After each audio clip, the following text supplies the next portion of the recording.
Tasoma Gyana Timirandhasya Gyananjana Shalakaya Chakshuru Militam Yena Tasmai Shri Gurave Namaha. Prajapati Daksha continued, if you think that simply awakening the sense of renunciation will detach one from the material world, I must say that unless full knowledge is awakened, simply changing dresses as you have done cannot possibly bring detachment. Purport. Prajapati Daksha was correct in stating that changing one's dress cannot detach one from this material world. The sannyasis of Kali Yuga who change their robes from white to saffron and then think they can do whatever they like are more abominable than materialistic grihastas. This is not recommended anywhere. Prajapati Daksha was right in pointing out this defect, but he did not know that Narad Muni had aroused the spirit of renunciation in the Haryashvas and Savalashvas through full knowledge. Such enlightened renunciation is desirable. One should enter the renounced order with full knowledge, jnana vairagya, for the perfection of life is possible for one who renounces this material world in that way. This elevated stage can be reached very easily as supported by the statements of Srimad Bhagavatam. Vasudeve Bhagavati Bhakti Yoga Prayojitaha Janyavyashu Vairagyam Jnanam Chayada Haitukam. By rendering devotional service under the personality of Godhead Sri Krishna, one immediately acquires causeless knowledge and detachment from the world. If one seriously engages in devotional service to Lord Vasudeva, Gyan and Vairagya are automatically manifest in one's person. There is no doubt of this. Prajapati Daksha's accusation that Narad had not actually elevated his sons to the platform of knowledge was not factual. All the sons of Prajapati Daksha had first been raised to the platform of Gyan and had then automatically renounced this world. In summary, unless one's knowledge is awakened, renunciation cannot take place, for without elevated knowledge one cannot give up attachment for material enjoyment. Daksha is making a philosophical case against Narad Muni. And more or less everything Daksha says here is correct. Not only is it's correct from the Shastric point of view and from practical observation. However, what he's saying, correct means it can be supported by Shastric statements. However, what he's saying is not, he's trying to present a case that he's neutrally presenting the facts. But actually he's doing so because he has his own outlook which he wants to support. So there's two basic ways of making a philosophical presentation. One is neutral. Neutral means he's sincerely concerned with understanding what is the fact. Such a person is called Saragrahi, one who accepts the essence. And the other who may also quote Shastra very well and make a very good case according to logic and support his case with Shastra quotes and may be very difficult to defeat in argumentation, but actually he has some motivation. He's not approaching Shastra for the sake of seeing what Shastra has to teach us, but understanding that Shastra is accepted as authority. He has his own motivation, which he wants to use the Shastric position to support that. So he's speaking as if he's the great well-wisher of his sons, and I really want the best for my sons, and therefore they shouldn't become renounced. And I'm supporting this with a Shastric position. But actually he's materially attached, and he doesn't know what's best for his sons, and he doesn't, even though he's got so much Shastric knowledge and able to present a position, he's Dhanadurmadandhan, he's blinded by wealth, position, by material desires, and therefore, even though whatever he's saying may appear to be what we call reasonable, it's actually, and it's everything he says is can be supported by Shastra, but it doesn't apply in this situation. What he's saying is supportable by Shastra, but he's applying it in the wrong situation. He's saying that renunciation, if you try to forcibly make people renounce when they're not ready, then it's not good for them. But he hasn't seen it. Actually, they are fully ready by the mercy of Narad Muni. So he's applying the law or the logic in a case where it doesn't apply.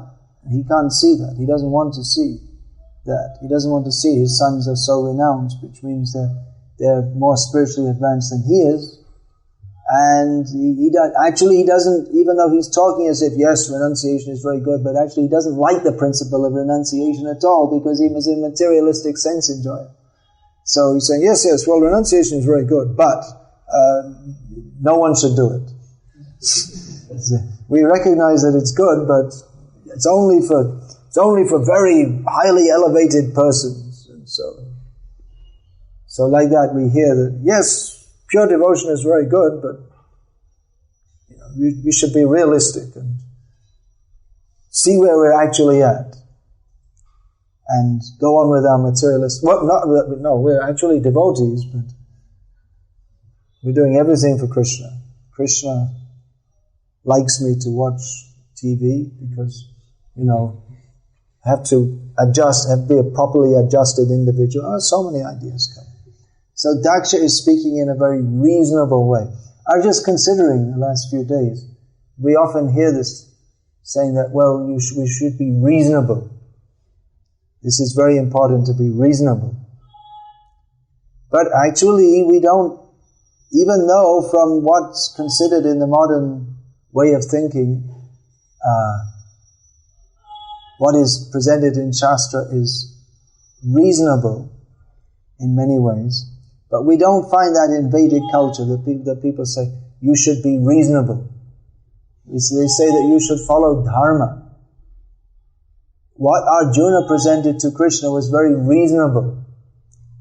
We were just reading this morning, Bhagavad-gita, that, well, there's so many arguments Arjuna gave. We shouldn't attack the elders. We shouldn't leave the women unprotected just for the sake of our own desire to lord over a kingdom. We shouldn't cause so much disaster in human society. Everything Arjuna said was very reasonable, it seems. What does this mean by reasonable? It's in Kavi talk, it's, what is it they say? You win, I win, something like that. What do they say? Something like all winners, something like that. Win-win situation, yeah. But it's nonsense. There's no win-win situation in the material world. It's all lose-lose. But this win-win, that you win, I win, this is based on the assumption that people are reasonable and that they'll deal with you. If you deal with them nicely, they'll deal with you nicely. But it's not true. In the material world, everyone's trying to exploit everyone else. So if you, in actual business dealings, if you give people, you deal with them very nicely, they'll just exploit you. You were just saying this in Salem, you're trying to get this land, and then his doctor's friend, he was pushing, no, you sell to me. So he sold it to him. I want to build my house there. He sold it to him, and the same day that man sold it to another man and made 14 lakhs profit. And he didn't care that his friendship is broken because he was just exploiting him. That's the nature of the material world. Everyone is trying to exploit everyone else. There are different kinds of philosophical outlooks. That one is in countries, well, in Sweden in particular, they have this outlook. Their whole legal polity is based on the assumption that basically people are good. So if someone's a criminal, it's not really his fault, it's the rest of the society's fault, because they didn't deal with him properly. So put him in prison, but in the prison you're allowed to go out anytime you like. And it's ridiculous. And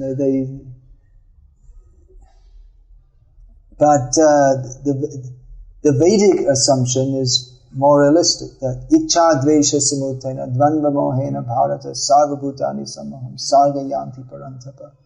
That people are good, basically, but in this material world they're not.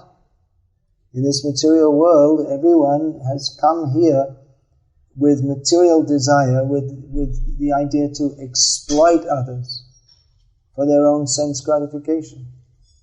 So, what is called being reasonable, there's this idea we should be reasonable, but people hide behind that to try to promote their unreasonable policy. That's why I say that in many ways Hitler is better than George Bush, because Hitler just said that, look, we're Germans and to hell with you, we're invading your country and you're under our boots. Whereas George Bush does the same thing, but in the name of humanity, democracy, peace, tolerance. And George Orwell, he predicted this in his book 1984, that in the name of peace, there's the Ministry of Peace, which its only job is to wage war. So he saw it coming, this double talk, he called it double talk.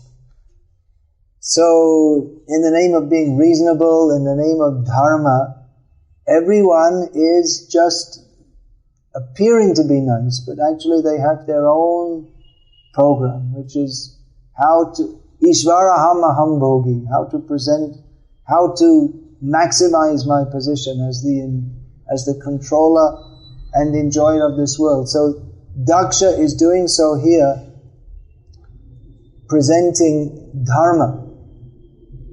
But his presentation of dharma is adharma. So he's in the words of Srila Bhaktivinoda Thakur, Bharavahi. Different kinds of people. One is Bharavahi and the other is Saragrahi. Bharavahi he's carrying a load, the load of his material desires.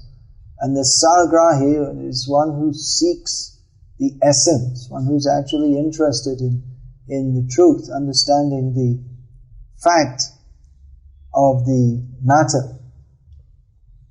So this is the gift of the acharyas, the Shastra, Shrutiyo Vibhinnaha. The different Shastras say different things, and people may be very attached to Shastra, the Mimamsa.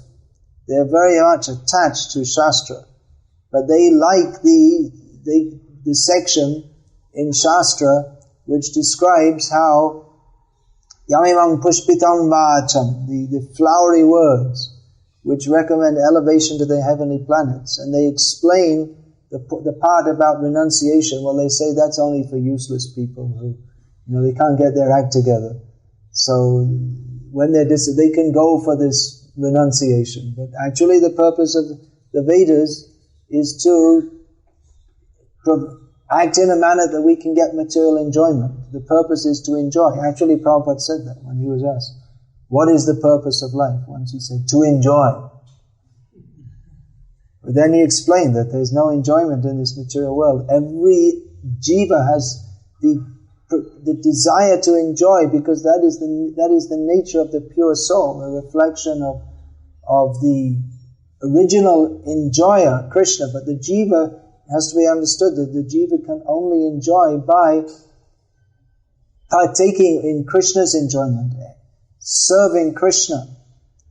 So the attempt to enjoy independently from Krishna is always a source of great distress. And the Vedic knowledge, it's like a trap for those who are not saragrahi, because it recommends that you perform pious activities, and by doing so you get what is called good karma, although the good karmic result. But intrinsically there's no difference between good karmic result and bad karmic result, because both are stages of forgetfulness of Krishna, which is all inauspicious for the jiva.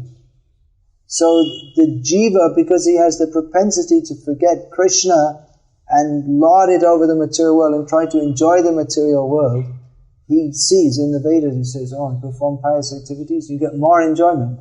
Okay, let's do that. But that, actually getting the result of pious activities is in many ways more inauspicious for the jiva, what they call mangal or shubham. It's actually in many ways more inauspicious for the jiva than to get the results of impious activities, because when he gets Janma Ishvarya Shuta Shri, birth in a high family, material opulence, good looks, good intelligence, not good intelligence, but apparently from the materialistic point of view good, actually bad intelligence.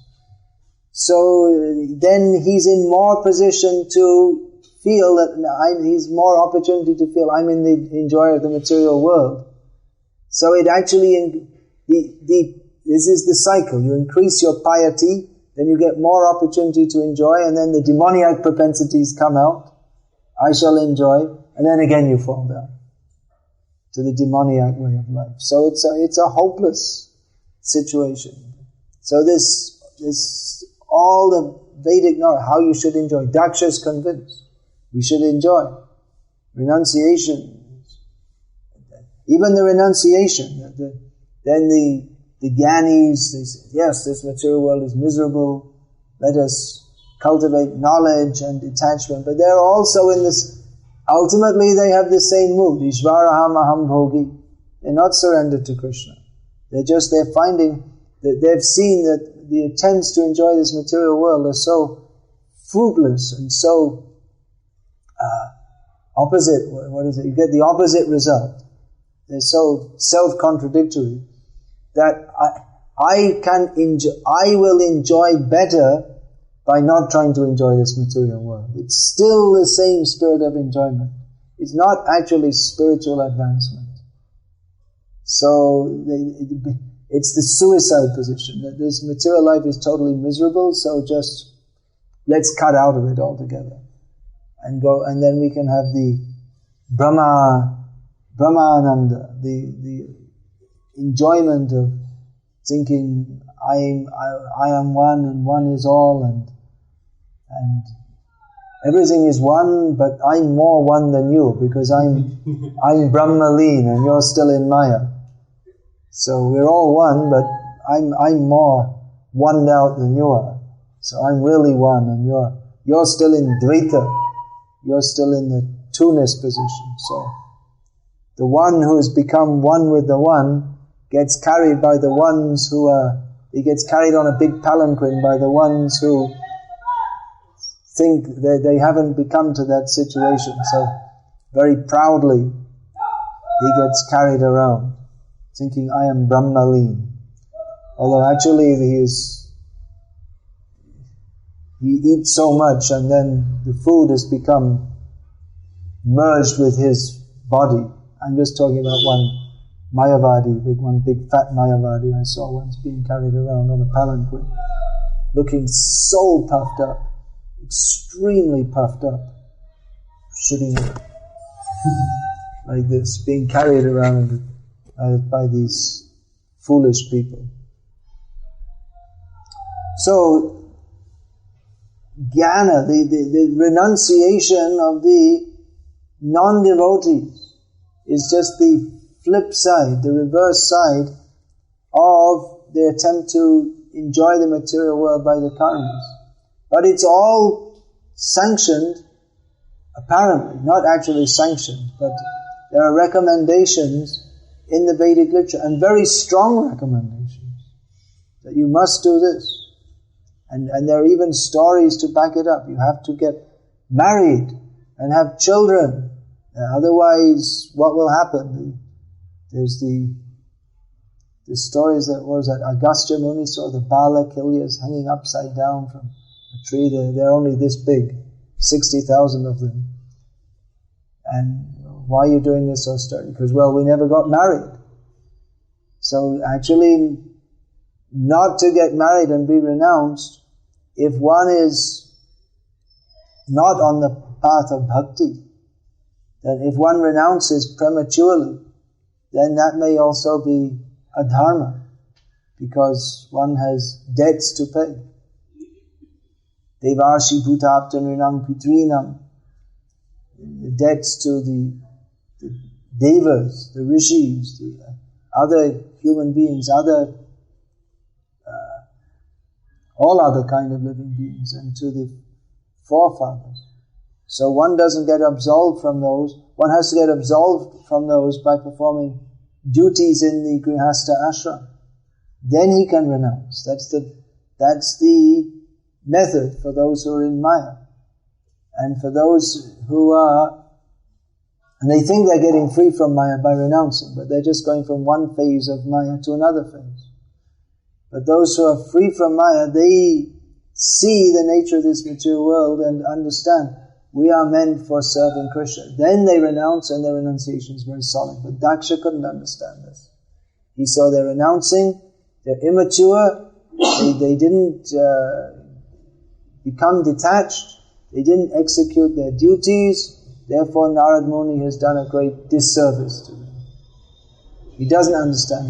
He has knowledge of the Vedic position.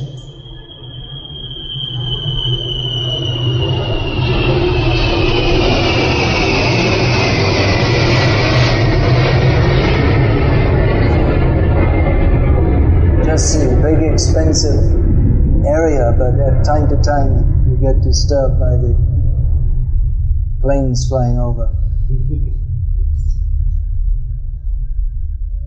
So Daksha had knowledge of superficial knowledge. He didn't understand the essence, and he never could understand the essence, because he's grihamurhadhi. He's foolishly attached to family life. Even he has knowledge of the Vedas, but attachment is so strong that he can't see the essence of the Vedas. He's attracted to the promises of sense gratification, even though he can see we're just in a temporary situation. The Prajapatis have a much longer lifespan than we in our present bodies do, but still it's just very brief span of life. But they take pleasure in Stri Aishvarya Prajetsava. Women, opulence, children, grandchildren. Daksha, he's the father of not only human living entities, but snakes, birds, reptiles. So he can, wherever he looks, you'll see, oh, it's all my offspring. The feeling that I have created this. You see, when someone has their first child, a father becomes proud. He becomes proud of what? Of doing what every other man does, and every dog does, and every cat does, and every elephant, but they become proud. My son.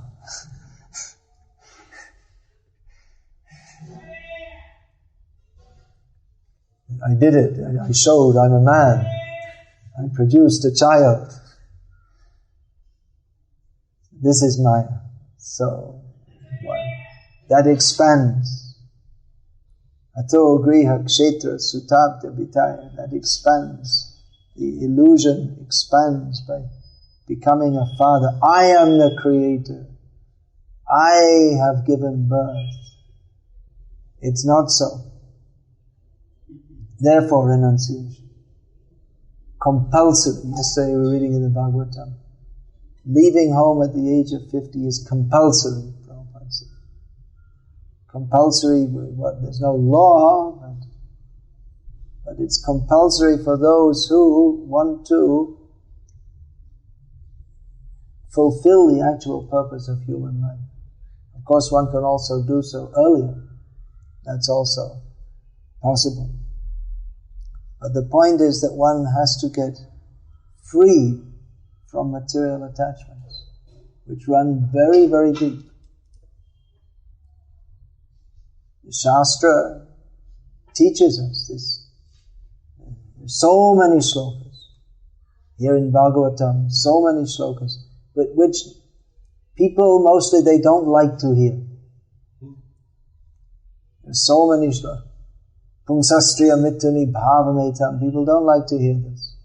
They like to hear descriptions of Krishna stealing the butter, but descriptions of how material life is attraction between male and female is the basic principle of material existence.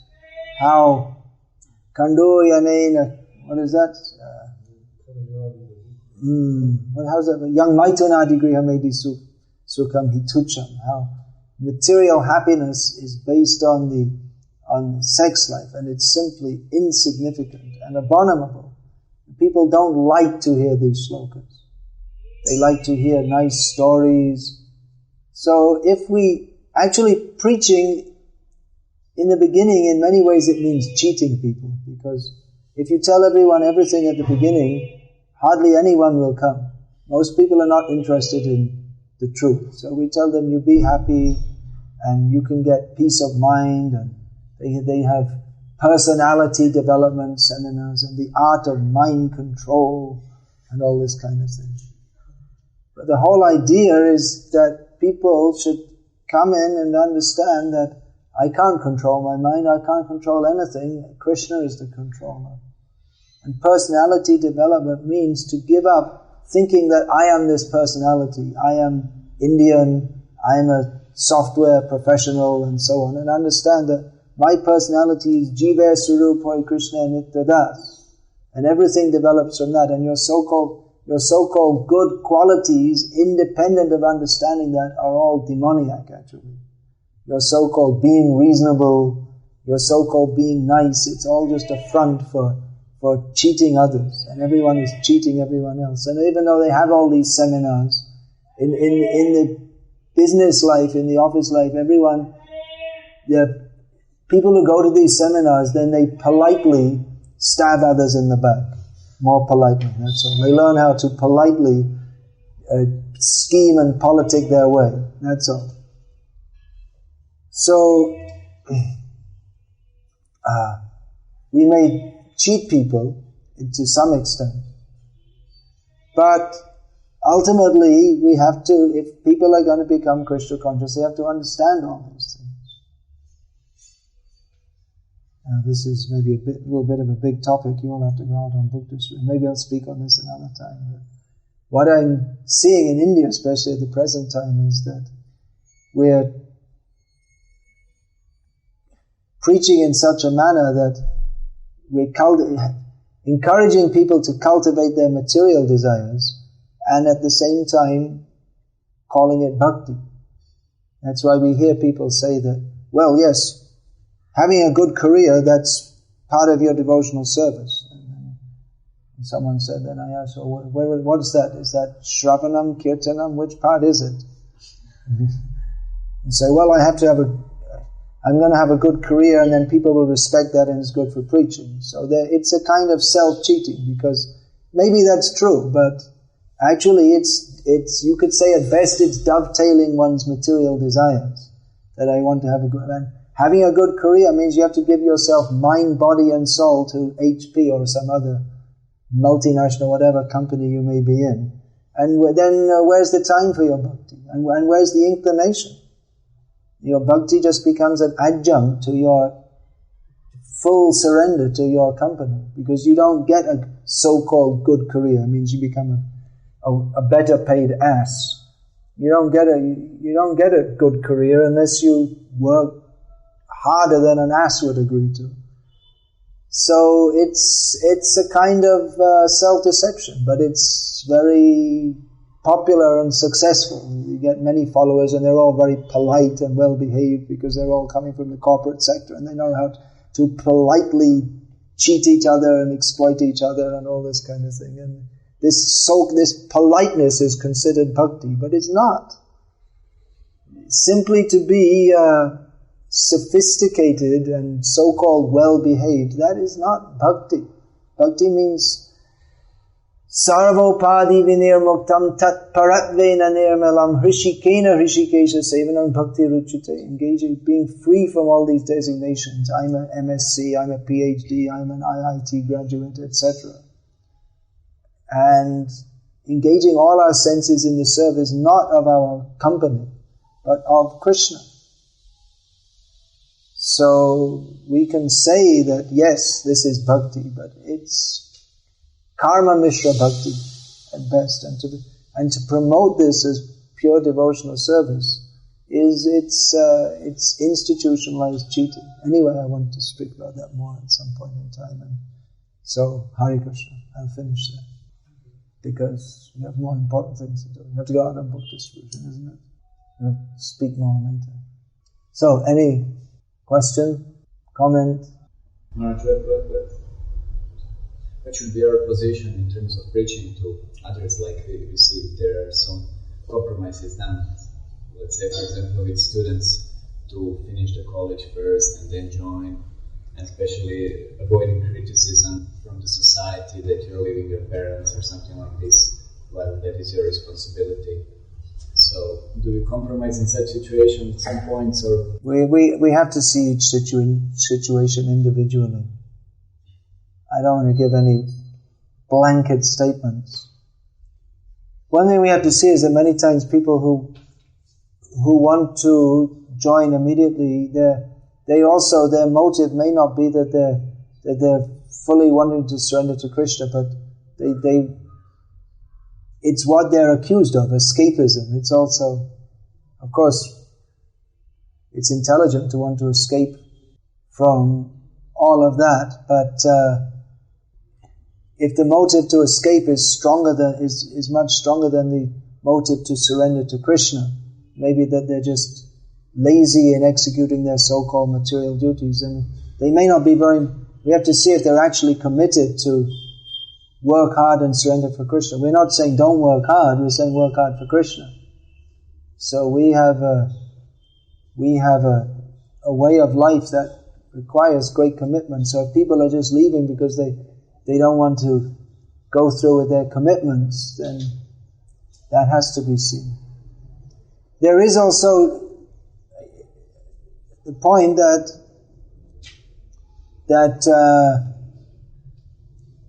if we do take people out from their courses and this and that, and it becomes difficult to enter the college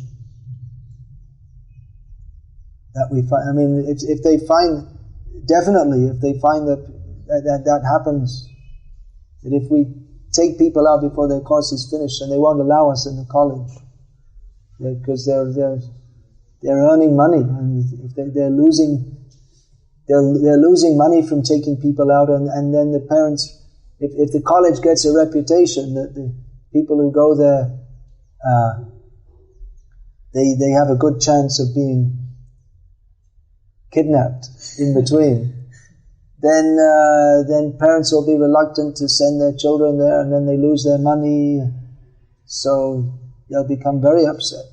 Why are you spoiling these people's lives? Means, why are you disturbing our means of income? They say one thing, but they mean something else. They don't care about the students' lives. They just they need to make a good show so that their income keeps on rolling in. So there are some considerations like that. We have to consider also, because we are living in this world among people who have, like Daksa, in India it means they're pious materialists. So many people, they're pious materialists. Dharmic, not really dharmic, we could say religious. So that we can, if we preach like that, if we preach you can be a pious materialist, then many people will appreciate, many people like to come It's very difficult to get people beyond that point, actually.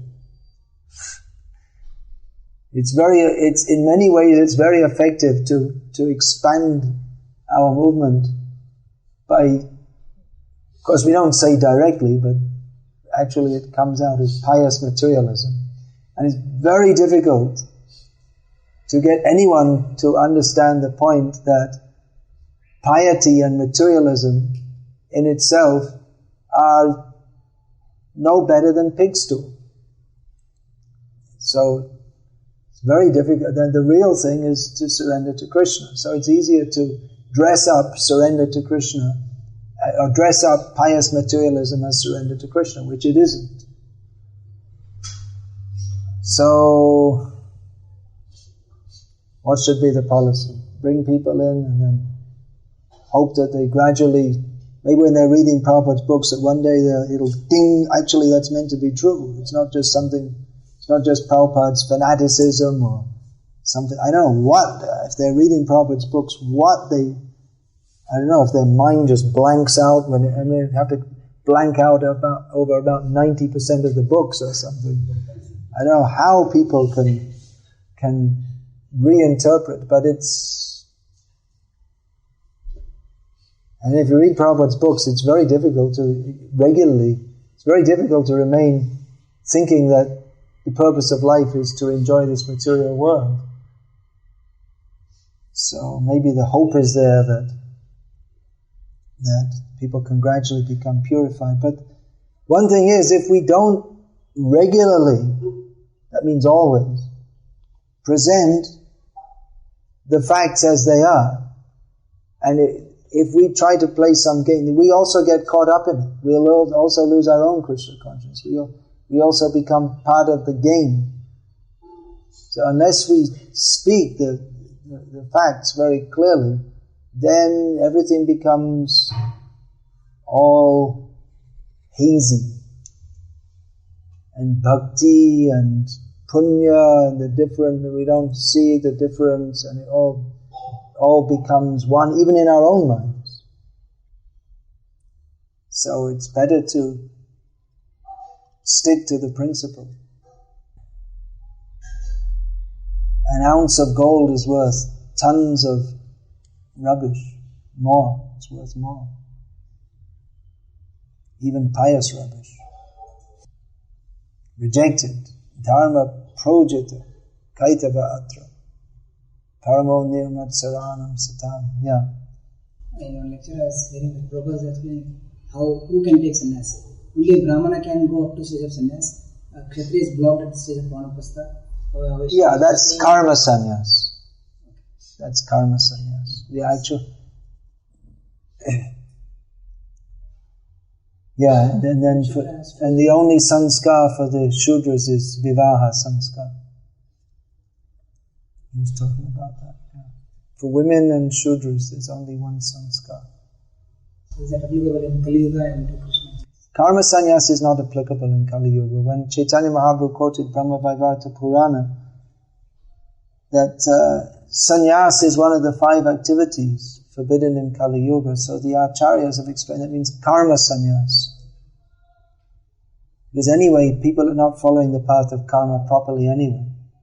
But actual sannyas, to become the, etans astaya paratmanishtam, to follow the path of full surrender to Mukunda, that is Swarupgata sannyas. That's the sannyas that's connected to the soul. So that's always applicable. Chudanda sannyas, that's not sannyas in the sense that Krishna speaks of in the Bhagavad-gita, that he refers to. That. What is that first verse? Nani Ragni Nachakriya, first verse of the 6th chapter. Anashrita karma phalam. Yeah, he's talking about karma sannyas. Anashrita karma phalam, karyam karma karote ya, sasanyas. So he distinguishes the Tridanda sannyasi, that who has dedicated his mind, body and words in the service of Krishna, to the karma sannyasi, who tries to become free from the results of karma phala. He has no contact with fire or Vedic rituals. But Tridanda sannyas, every Vaishnava, whatever ashram superficially he may be in, is supposed to be a Tridandi. Mind, body and words engaged in the service of Krishna. Going back to the previous stuff, what is the how to say level we can preach this? Because sometimes, not sometimes, but very often, devotees are disturbed if you preach about this, mundane piety, disguising as a Krishna consciousness. People who are disturbed means it's like Daksa being disturbed. He's a mundane, pious person. What level you're worried about people becoming disturbed? Then don't preach. Don't read Srimad Bhagavatam. If we actually want to preach, then our first consideration is not how people become disturbed. Definitely, if we're going to speak, what needs to be spoken, actually, what needs to be spoken is that which will disturb people. So if you say, well, people are becoming disturbed, oh, that's good. That means I'm speaking. What should be? If people are not becoming disturbed, then there's probably something wrong. Jayadvaita Swami is quoting something. I'm citing authority from he saw in some Christian manual that the duty of a preacher is to comfort those who are disturbed and disturb those who are not disturbed. Something like that. Disturb those who are comfortable. Disturb those who are comfortable, yeah. Because very often we hear about balance. Some balance should be. Yeah, balance means everything's okay, I'm okay, you're okay, everything's okay, and be mature. Mature means be in Maya. This is redefinition. Mature means don't have faith in Shastra. Don't repeat what Prabhupada said. This is called being mature. It's rascal, actually.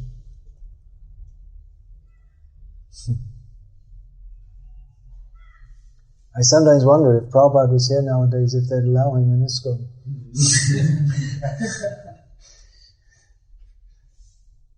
He'd be considered too radical or something like